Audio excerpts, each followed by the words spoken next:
ADMK BJP alliance கடந்த April மாதம் அமித்ஷா தான் அறிவித்தார். 9 மாதம் முடிஞ்சு போச்சு. புதுசாக ஒரு குட்டி கட்சி லெட்டர்பேடு கட்சி கூட உள்ளே வந்து சார். நயினார் நாகேந்திரன் போன பாத யாத்திரையோட முடிவு விழா, அதில் பேசுகிறதுக்கு தான் கலந்துக்கிறதுக்கு தான் அமித்ஷா வந்தார். மோடி வரதாக இருந்தது.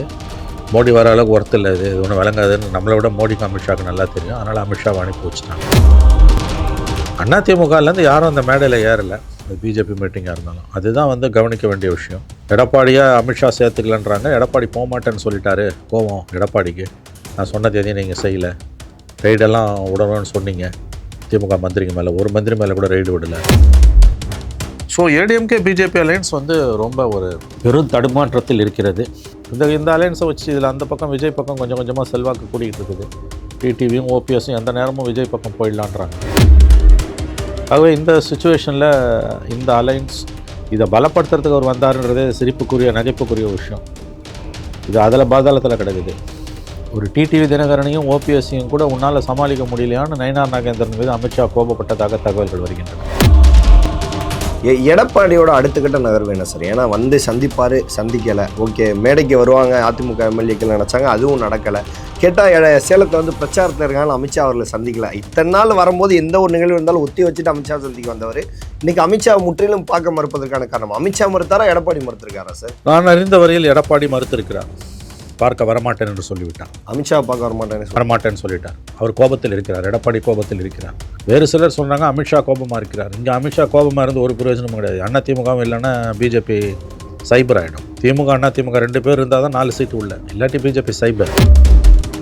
தொகுதி பங்கீடு தான் இதுக்கு பிரச்சனையா சார்? ஏன்னா தொகுதி பங்கீடு ஆல்ரெடி வந்துட்டு போயிட்டாங்க. பியூஷ் கோயல் வந்துட்டார். அதுலேருந்து அந்த தொகுதி பங்கீடை பற்றி எந்த ஒரு பேச்சுவார்த்தையும் முடியாமல் இருக்கும்போது இந்த பிரச்சனை இருக்கா சார்? சார், தொகுதி பங்கீடு பிரச்சனை இல்லை சார். டிடிவி ஓபிஎஸ் உள்ளே சேர்த்துக்கணுன்றது பிரச்சனை. டிடிவி ஓபிஎஸ் என்டிஏல சேர்த்துக்கோங்கன்னு எடப்பாடிக்கு பிஜேபி அழுத்தம் கொடுக்குது. அமித்ஷா அழுத்தம் கொடுக்குறார். எடப்பாடி மறுக்கிறார். ஓபிஎஸ் அண்ட் டிடிவியை சேர்த்துக்க சொல்லி நீங்கள் ஒன்றும் எனக்கு ப்ரெஷர் பண்ணாதீங்க. அது எங்கள் கட்சி விவகாரம். நான் யாரை சேர்த்துக்க மாட்டேன், நான் தான் முடிவு பண்ணுவேன். இதுக்கு வாக்குறுதி கொடுத்ததுனால நீங்கள் வந்தீங்கன்றாரு. பாஜகவோட இன்னைக்குங்க அப்படின்னு சொல்கிறது. நீங்கள் அதோடு நிறுத்திக்கோ, இதெல்லாம் நீ தலையிடாதன்றார். ஸோ இதுதான் இன்றைக்கி மோதலுக்கான உச்சகட்ட காரணம். பிரைம் 9 தமிழ் நேயர்கள் அனைவருக்கும் வணக்கம். இன்றைய நமது நேர்காணல் நம்முடன் இணைந்திருப்போர் மூத்த பத்திரிகையாளர் திரு மணி அவர்கள். சார் வணக்கம். வணக்கம். புதுக்கோட்டையில் நேற்று பாஜக கூட்டம் போட்டிருக்காங்க. 2 நாள் பயணமாக தமிழ்நாட்டுக்கு அமித்ஷா அவர்கள் வந்திருக்காங்க. இந்த 2 நாள் பயணத்தில் நிறைய விஷயங்கள் எதிர்பார்க்கலான்னு பார்த்தா புதுக்கோட்டை கூட்டத்தில் எடப்பாடின்ற பேர் கூட அமித்ஷா வாயில் வரல.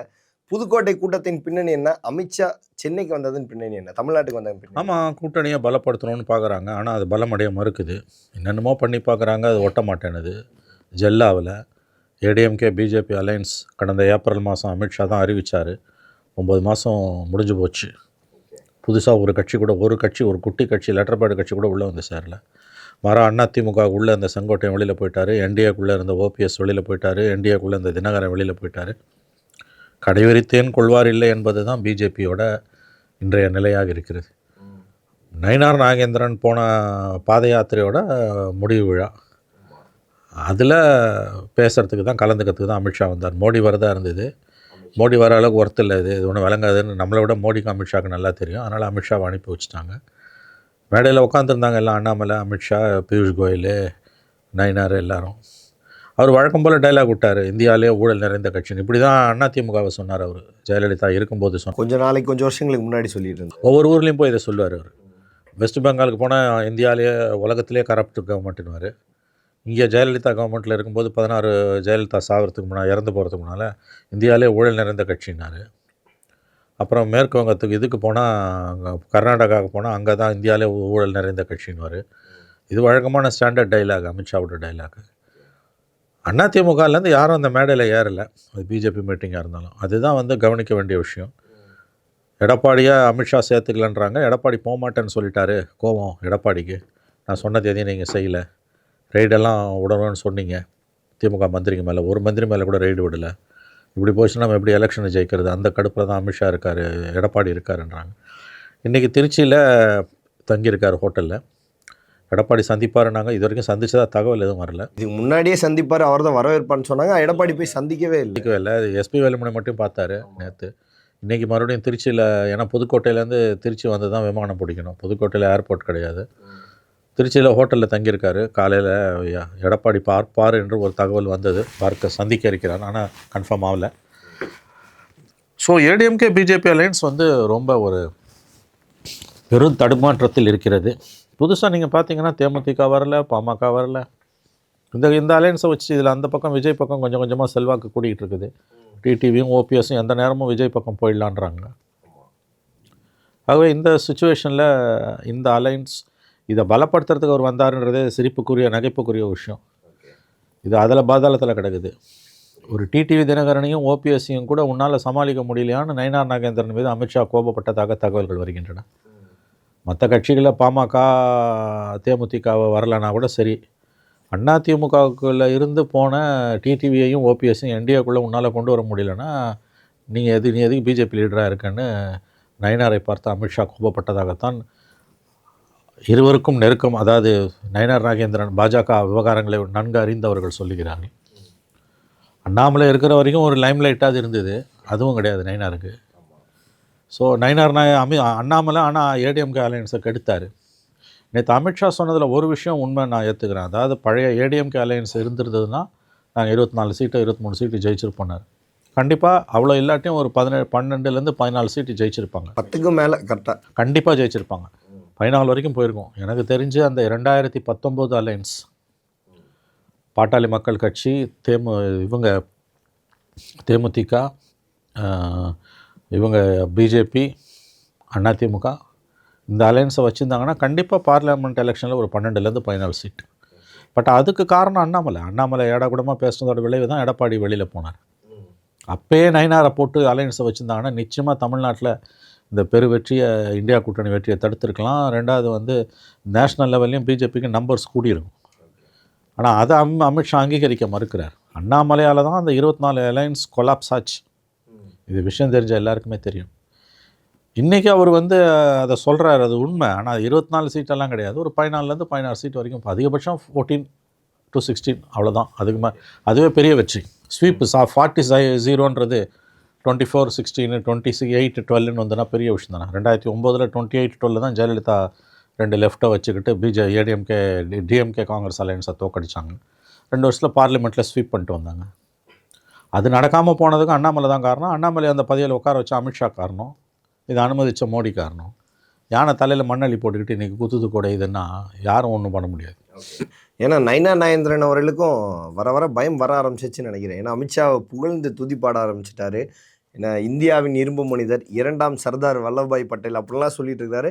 ஆனாரு நயினார் நாகேந்திரன் பேசும்போது அமித்ஷா டக்குன்னு குறுக்கிட்டு யாராவது டிரான்ஸ்லேட்டர் இருந்தால் வாங்க அப்படின்ற மாதிரி ஒரே அடியில் முடிச்சிட்டாரு. எனக்கு தெரிஞ்சு அமித்ஷா நயினார் நாகேந்திரனை பெரிதளவு வரவேற்கலை நினைக்கிறேன். மீண்டும் ஒரு அண்ணாமலை தலைமைக்கு கேட்குறாரோ? ஆமாம், உண்மைதான். நயினார் மேலே அமித்ஷாவுக்கு பெரிய நம்பிக்கை இல்லை. சுத்தமாக இல்லை. யாரை தலைவராக போட்டாலும் இங்கே விளங்க மாட்டேனுது. இவங்க பண்ண பெரிய தப்பு. நான் மறுபடியும் சொல்கிறேன், அண்ணாமலை 23 அந்த பாத யாத்திரை போய் அதிமுக உறவை கெடுத்தார். ஜெயலலிதா எம்ஜிஆர் எல்லாம் பற்றி தவறாக பேசி கெடுத்தார். அந்த மேடையில் ராமேஸ்வரத்தில் ஏடிஎம்கே பிரதிநிதி ராஜேந்திர பாபு உட்காந்துருந்தார். அவங்க கட்சி அவங்க பலப்படுத்த போகும்போது இவங்க எதுக்கு ஆள் அனுப்பிச்சாங்க? அதுவே ரொம்ப வெட்கக்கேடானது. இப்போ காங்கிரஸ் பாத யாத்திரை போகுது, காங்கிரஸை வலுப்படுத்துறதுனா திமுக ஆள் அனுப்புமா? சத்தியமாக அனுப்பாது. அது எப்படி சார் அனுப்பும்? அதை தான் ஏடிஎம்கே பண்ணிச்சு. ஆனால் அந்த நன்றி கடன் இல்லாமல் அண்ணாமலை பாத யாத்திரை போன 4வது நாளே ஓபிஎஸ் இபிஎஸ் விவகாரத்தில் மூக்க நோச்சார். ஜெயலலிதா ஒரு ஊழல்வாதினார். அண்ணாதுரை எம்ஜிஆரை பற்றிலாம் பேசினார். அலையன்ஸ் அருந்து போச்சு. அப்போயே அண்ணாமலையை மாற்றிட்டு நயினாரை கொண்டு வந்து ஏடிஎம்கேவோட அடக்கி வச்சுருந்தாங்கன்னா, அவங்க பழைய அலையன்ஸும் இருந்திருந்ததுன்னா நிச்சயமாக ஒரு 12லேருந்து 14 சீட் வரைக்கும் அடிச்சிருப்பாங்க. இன்றைக்கி அதை பற்றி பேசி எந்த பிரயோஜனமும் இல்லை. ஆனால் அதை தான் அமித்ஷா பேசுகிறார். அது உண்மை அவர் சொல்கிறது. ஆனால் அதுக்கு காரணம் அவர் தான். அண்ணாமலையை நம்பி நல்லா இருந்த அலையன்ஸை உடைச்சது யார்? பிஜேபி தானே. இன்றைக்கி அவங்க உணர்ந்துருக்காங்க. பட் இன்றைக்கி புது பிளேயர்ஸ் வந்துட்டாங்க, உள்ள விஜய்லாம் வந்துட்டாங்க. அவ்வளோ சீக்கிரமாக பிஜேபி ஏடிஎம்கே அலையன்ஸுக்கு வாய்ப்பே கிடையாதுன்னு தான் நான் பார்க்குறேன். எடப்பாடியோட அடுத்த கட்ட நகர்வு என்ன சார்? ஏன்னா வந்து சந்திக்கலை, ஓகே, மேடைக்கு வருவாங்க அதிமுக எம்எல்ஏக்கள் நினச்சாங்க, அதுவும் நடக்கலை. கேட்டால் சேலத்தில் வந்து பிரச்சாரத்தில் இருக்காங்க, அமித்ஷா அவர்களை சந்திக்கல. இத்தனை நாள் வரும்போது எந்த ஒரு நிகழ்வு இருந்தாலும் ஒத்தி வச்சுட்டு அமித்ஷா சந்திக்க வந்தவர் இன்றைக்கி அமித்ஷா முற்றிலும் பார்க்க மறுப்பதற்கான காரணம் அமித்ஷா மறுத்தாரா, எடப்பாடி மறுத்திருக்காரா சார்? நான் அறிந்த வரையில் எடப்பாடி மறுத்திருக்கிறார். பார்க்க வரமாட்டேன் என்று சொல்லிவிட்டார். அமித்ஷா பார்க்க வரமாட்டேன்னு சொல்லிட்டார். அவர் கோபத்தில் இருக்கிறார். எடப்பாடி கோபத்தில் இருக்கிறார். நான் அறிந்த வரையில் என்னுடைய தகவல் அதுதான். வேறு சிலர் சொல்கிறாங்க அமித்ஷா கோபமாக இருக்கிறார். இங்கே அமித்ஷா கோபமாக இருந்து ஒரு பிரயோஜனமும் கிடையாது. அண்ணா திமுகவும் இல்லைன்னா பிஜேபி சைபர் ஆகிடும். திமுக அண்ணா திமுக 2 பேர் இருந்தால் தான் 4 சீட்டு உள்ள, இல்லாட்டி பிஜேபி சைபர். இங்கே பொறுத்த வரைக்கும் எடப்பாடி வேணும். கண்டிப்பாக வேணும். எடப்பாடி மீது எவ்வளோ அதிருப்தி இருந்தாலும் அமித்ஷாவுக்கு எடப்பாடி வேணும், மோடிக்கு எடப்பாடி வேணும். நேற்றைக்கு இந்த சந்திப்பு நிகழாமல் போனது காரணம் எடப்பாடி பழனிசாமி சந்திக்க விருப்பம் தெரிவிக்கவில்லை. ஏன்னா கொடுத்த வாக்குறுதி எதையும் நீங்கள் நிறைவேற்றவில்லை. கூட்டணி சேரும்போது அமலாக்கத்துறை சிபிஐக்கு வைத்து 2 அந்த ஊழல் குற்றச்சாட்டில் வெளிப்படையாக மாட்டிருக்கக்கூடிய திமுக மந்திரிகள் மீது நடவடிக்கை எடுப்போம், ரைட்ஸ் வரும். நீங்கள் அது எதுவுமே இல்லை. இதெல்லாம் எங்களுக்கு எந்த விதமான லாபமும் கிடையாது பாஜக கூட்டணியில் என்ற முடிவுக்கு அமித்ஷா எடப்பாடி நகர்ந்து கொண்டிருக்கிறான்றாங்க. மோதுறதுன்னு அவர் முடிவு பண்ணிட்டாருன்றாங்க. அதனால தான் நேற்றைக்கு போய் என்னுடைய தகவல் எடப்பாடி பழனிசாமி தான் அமித்ஷாவை பார்க்க நேற்று மறுத்திருக்கிறார். அதனால தான் அவர் போகவில்லை. தொகுதி பங்கீடு தான் இதுக்கு பிரச்சனையா சார்? ஏன்னா தொகுதி பங்கீடு ஆல்ரெடி வந்துட்டு போயிட்டாங்க, பியூஷ் கோயல் வந்துட்டாரு.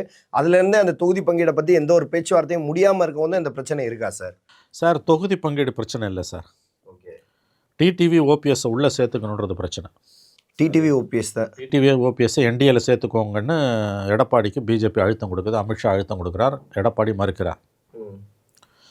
எடப்பாடி என்ன சொல்கிறார், நான் உங்கள் அலையன்ஸுக்கு வரும்போதே கொடுத்த வாக்குறுதி 2 வாக்குறுதி. ஒன்று, அதிமுக உள்விவகாரத்தில் தலையிட மாட்டோம், ஓபிஎஸ் டிடிவியை சேர்த்துக்கோங்கன்னு நான் கன்வின்ஸ் உங்களை கம்பல் பண்ண மாட்டோம், நீங்கள் வாக்குறுதி கொடுத்தீங்க.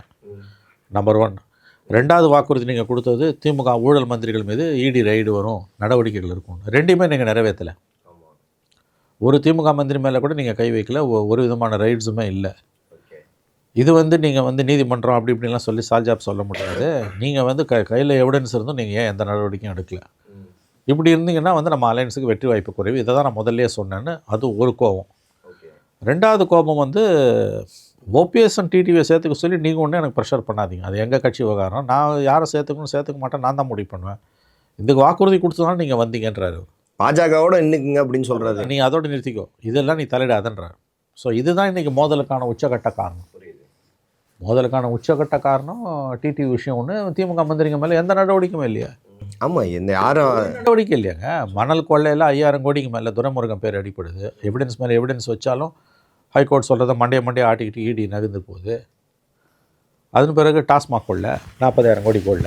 அடுத்து KN அவர்கள். ஆமாம், அடுத்து KN மேட்டரில் ஜாப் ராக்கெட்டு ப்ளஸ் அந்த டிபார்ட்மெண்ட்டில் நடந்த கொள்ள 252 லெட்டர் இடி எழுதியும் ஒரு எஃப்ஐஆர் கூட போட மறுக்கிறாங்க. நீங்கள் ப்ரெஷர் பண்ணி வைக்க சொல்ல மாட்டேன்றீங்க. அப்போ இப்போ நம்ம எப்படி எலெக்ஷனை சந்திக்க முடியும்? இப்படியே போனால் அந்த 2026 24 அண்ணாமலை பண்ண தப்பால் எப்படி கூட்டணி போச்சு, அது மாதிரி இப்போ அமித்ஷா பண்ண தப்பால் கூட்டணி போயிருமா சார்? இந்த தடவை ADMK பிஜேபி கூட்டணி வைக்காதா? இல்லைங்க, அது இப்போ கூட்டணி தொடரும். ஆனால் வித் லாட்ஸ் ஆஃப் ஹார்ட் பர்னிங்ஸ், ஏராளமான மன எரிச்சலுடன் தொடரும். ஏன்னா இவங்களுக்கு வேறு வழியே இல்லை. எங்கே போவாங்க 2 பேரும்? பிஜேபி தனியாக ADMK விட்டு எங்கேயும் போக முடியாது. ADMK என்ன தான் பிஜேபி மதவாத சக்தியாக இருந்தாலும் திமுகவை எதிர்கொள்கிறதுக்கு ADMKக்கு இன்றைக்கி பிஜேபி தேவை, பவர் தேவை. பிஜேபி இல்லைன்னா இன்றைக்கி திமுகவை எதிர்க்க முடியாது. அரசு எந்திரத்தை பயன்படுத்தி திமுகவை க்ரஷ் பண்ணிடும். அது எடப்பாடிக்கு தெரியுது, நல்லா தெரியுது. இவங்க 2 பேருமே ரொம்ப ஸ்மார்ட். தங்களோட ஆபத்துன்னு வரும்போது யார் காலில் வேணால் போய் விடுவாங்க. 99 ஜெயலலிதாவோட அராஜகம் தாங்காமல் வாஜ்பாயோட இந்த பிஜேபியோட போய் திமுக கூட்டணி வச்சதுங்க. அதை விட வாங்க வேணும் கேட்டால் நாங்கள் குறைந்தபட்ச செயல் திட்டம் அது நம்பி தான் போனோன்னு இப்போ கதை அழைப்பாங்க திமுககாரங்க. பிஜேபியோடைய 4 வருஷம் கூட்டணியில் இருந்த திமுகவுக்கு மற்ற கட்சிகளை பற்றியோ மற்றவர்களை பற்றியோ பேசுவதற்கு எந்த தார்மீக தகுதியும் அருகதையும் கிடையாது. கேட்டால் குறைந்தபட்ச செயல் திட்டம் நாங்கள் அதனால தான் அவங்க பிஜேபி ஒன்று எங்கள் செயல் திட்டத்தை நிறைவேற்றுறோம். அரே பாபா, அப்போ தான் குஜராத் இனப்படுகொலை நடத்துது, பீக்கில் இருந்தது. அந்த இனப்படுகொலை அப்போ வாஜ்பாய் அரசு ஆதரித்து மோடி அரசு நல்லா செயல்படுதுன்னு பார்லிமெண்ட்டில் பேசினது திமுக எம்பிக்கள் முரசொலி மாறனும் SS பாண்டிமாணிக்கமும். தங்களுக்கு ஒரு பிரச்சனை என்போது 2 திராவிட கட்சிகளும் யார் மத்தியில் அதிகாரத்தில் இருக்காங்களோ அவங்கக்கிட்ட சரணடைவாங்க.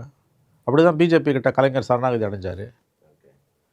இன்றைக்கி அதிமுக சரணாகதி அடைஞ்சிருக்கு. அன்றைக்கி கருணாநிதி சமாதி சரண்டர் ஆகும்போது வாய் திறக்காதவங்க இன்றைக்கி மட்டும் அதுக்கு அப்படியே உத்தம சீலர்களாக மாறுறாங்க.